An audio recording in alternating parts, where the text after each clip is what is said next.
Hello नमस्कार साथियों, स्वागत है आप सभी का एक और नई वीडियो में।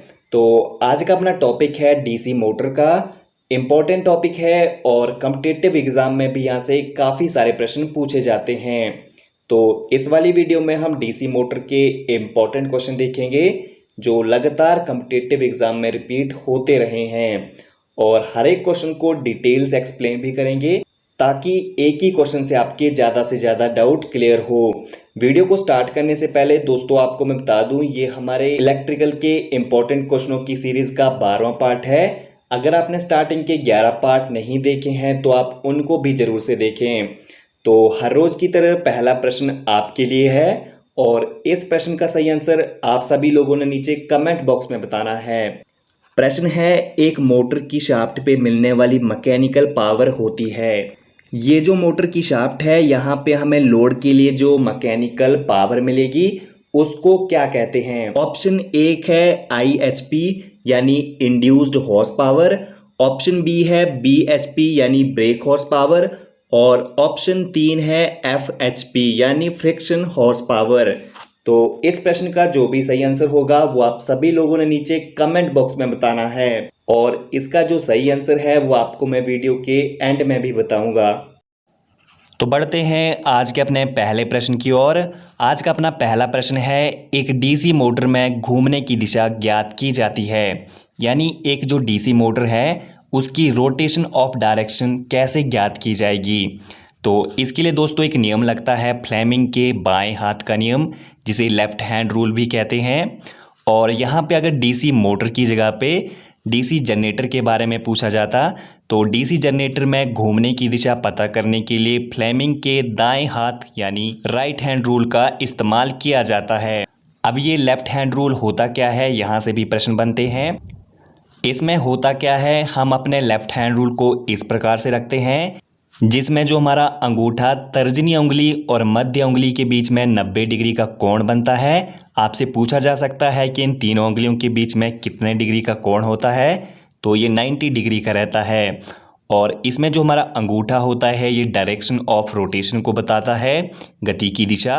और ये जो तर्जनी उंगली होती है ये चुंबकीय क्षेत्र यानी मैग्नेटिक फील्ड को बताती है और मध्य उंगली विद्युत करंट यानी इलेक्ट्रिकल करंट को दर्शाती है। अगला प्रश्न देखिए, क्वेश्चन नंबर 2 है, एक डीसी मोटर में होपकिंसन टेस्ट किया जाता है। ये डीसी मोटर का बहुत इंपॉर्टेंट टेस्ट है और इसको रीजनरेटिव टेस्ट और बैक टू बैक टेस्ट के नाम से भी जाना जाता है। अब क्वेश्चन में पूछा गया है कि होपकिंसन टेस्ट क्यों किया जाता है। तो ये टेस्ट एक डीसी मोटर में उसकी एफिशिएंसी यानी दक्षता ज्ञात करने के लिए किया जाता है। तो इस प्रश्न का सही आंसर हो जाएगा ऑप्शन 4। इसमें बेसिकली होता क्या है, इसमें दो एक समान रेटिंग की मोटरों को आपस में कपल किया जाता है, जिसमें एक जो मोटर होती है वो एक डीसी जनरेटर की तरह काम करती है और एक जो मोटर होती है वो मोटर की तरह कार्य करती है। इस वाले टेस्ट में जो पावर कंजप्शन होता है वो बहुत ही कम होता है। तो होपकिंसन टेस्ट जो होता है ये एक डीसी मोटर की दक्षता यानी एफिशिएंसी ज्ञात करने के लिए किया जाता है। तो इस प्रश्न का सही आंसर हो जाएगा ऑप्शन 4। अगला प्रश्न देखिए, क्वेश्चन नंबर 3 है, स्टार्टिंग के समय एक डीसी मोटर में बैक ईएमएफ होता है। तो सबसे पहले आपको पता होना चाहिए बैक ईएमएफ होता क्या है। तो होता क्या है कि जो डीसी का आर्मेचर होता है, इस आर्मेचर में लेंज के नियम के अनुसार एक करंट बनती है। इस करंट के कारण आर्मेचर में एक ईएमएफ बनेगा और ये जो ईएमएफ होता है ये हमारे मेन सप्लाई वोल्टेज होती है उसका विरोध करता है। तो ये जो एडी करंट के कारण ईएमएफ उत्पन्न होता है इसे ही बैक ईएमएफ कहा जाता है। इस पर बहुत सारी चीज़ें डिपेंड करती है, मोटर की जो स्पीड होती है वो भी बैक ईएमएफ पे ही डिपेंड करती है। स्टार्टिंग के समय में सप्लाई वोल्टेज 0 होती है, तो स्टार्टिंग के समय में डीसी मोटर में बैक ईएमएफ का मान भी 0 होगा। तो इस प्रश्न का सही आंसर हो जाएगा ऑप्शन 1। अगला प्रश्न देखिए, क्वेश्चन नंबर 4 है, एक डीसी मोटर में रनिंग कंडीशन में अगर बैक ईएमएफ 0 हो जाए तो क्या होगा। बैक ईएमएफ बहुत इंपॉर्टेंट फैक्टर है। अगर एक मोटर चल रही है और उसमें अचानक बैक ईएमएफ का मान 0 हो जाए तो इस कंडीशन में क्या होता है, जो हमारी मोटर होती है उसका आर्मेचर जल जाता है। ऐसा क्यों होता है, आर्मेचर का जो रेजिस्टेंस होता है वो लगभग 1 ओम से भी कम होता है। बैक ईएमएफ का मान 0 हो जाने के कारण इसको पूरी सप्लाई वोल्टेज मिल जाती है, जिसके कारण जो हमारा आर्मेचर होता है वो जल जाता है। तो इस प्रश्न का सही आंसर हो जाएगा ऑप्शन 3। अगला प्रश्न देखिए, क्वेश्चन नंबर 5 है, एक डीसी शंट मोटर में अगर रनिंग कंडीशन में फील्ड वाइंडिंग ओपन हो जाए तो क्या होगा। तो अगर डीसी मोटर रनिंग कंडीशन में है, उस पर लोड है, तो इस स्थिति में अगर मोटर की फील्ड वाइंडिंग खुल जाए तो मोटर जल जाती है। ऐसा क्यों होता है? कहा जाता है कि जैसे ही फील्ड वाइंडिंग ओपन हो जाती है तो मोटर में कॉपर लॉस बहुत ज़्यादा बढ़ जाते हैं, जिसके कारण मोटर जल जाती है। तो इस प्रश्न का सही आंसर हो जाएगा ऑप्शन 2। अगला प्रश्न देखिए, क्वेश्चन नंबर 6 है, अगर एक डीसी मोटर में टॉर्क बढ़ता है तो गति क्या होगी। तो दोस्तों जो टॉर्क होता है ये लोड के समानुपाती होता है।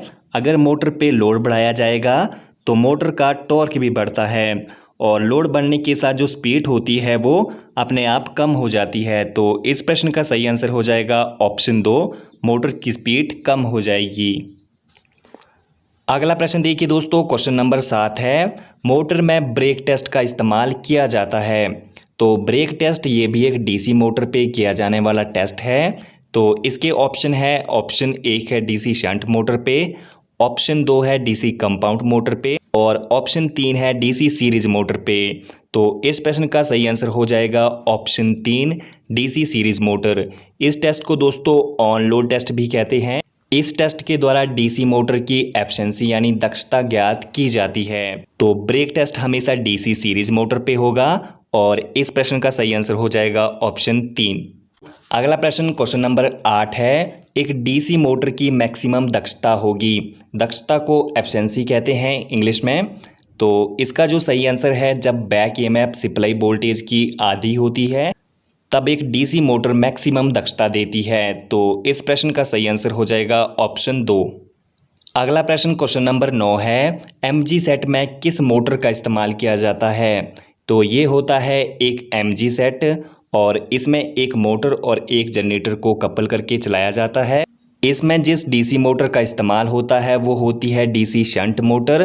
तो एमजी सेट में एक डीसी मोटर का इस्तेमाल किया जाता है। इस प्रश्न का सही आंसर हो जाएगा ऑप्शन 3। अगला प्रश्न देखिए, क्वेश्चन नंबर 10 है, निम्न में से किस मोटर को बिना लोड के नहीं चलाया जा सकता। तो एक डीसी मोटर जो होती है इसे बिना लोड के नहीं चलाया जाता, क्योंकि अगर डीसी मोटर को बिना लोड के चलाया जाए तो इसकी स्पीड इतनी ज़्यादा बढ़ जाती है, ये अपने बेस को भी उखाड़ देता है। तो इसका सही आंसर है ऑप्शन 2। अगला प्रश्न क्वेश्चन नंबर 11 है, डीसी मोटर के आर्मेचर को लेमिनेट क्यों किया जाता है। ऑप्शन 1 है भार को कम करने के लिए, ऑप्शन 2 है एडी करंट को कम करने के लिए, और इसका सही आंसर है ऑप्शन 2। एक डीसी आर्मेचर पे जो लेमिनेशन होती है उसको करने का पर्पस रहता है एडी करंट को कम करने के लिए। एडी करंट जो है ये एक स्थिर हानि है, जितनी ये नो लोड पे रहती है उतनी ही ये फुल लोड पे रहती है। तो इस प्रश्न का सही आंसर हो जाएगा ऑप्शन 2। अगला प्रश्न देखिए दोस्तों, क्वेश्चन नंबर 13 है, 2 पॉइंट स्टार्टर की सहायता से किस मोटर को चलाया जाता है। तो इसका सही आंसर है डीसी सीरीज मोटर को, और इस तरह का होता है एक 2 पॉइंट स्टार्टर का डायग्राम, जिसमें क्या होता है न्यूट्रल को तो डायरेक्टली मोटर को दे दिया जाता है, लेकिन जो फेज होता है उसे सबसे पहले स्टार्टर में दिया जाता है। स्टार्टर में एक हैंडल होता है, और हैंडल के साथ ही में यहाँ पर यूरेका वायर के स्टड्स लगे होते हैं, और इसमें से होकर जो हमारा फेज होता है वो फिर मोटर के लिए मिलता है। तो 2 पॉइंट स्टार्टर की सहायता से केवल डीसी मोटर को चलाया जाता है। इस प्रश्न का सही आंसर हो जाएगा ऑप्शन 1।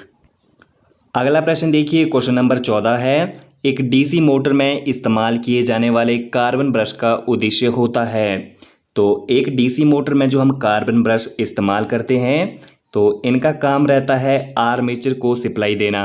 और अगर यहाँ पे डीसी मोटर की जगह पे डीसी जनरेटर के बारे में पूछा जाता तो डीसी जनरेटर में कार्बन ब्रश का काम आर्मेचर से सप्लाई लेना होता है।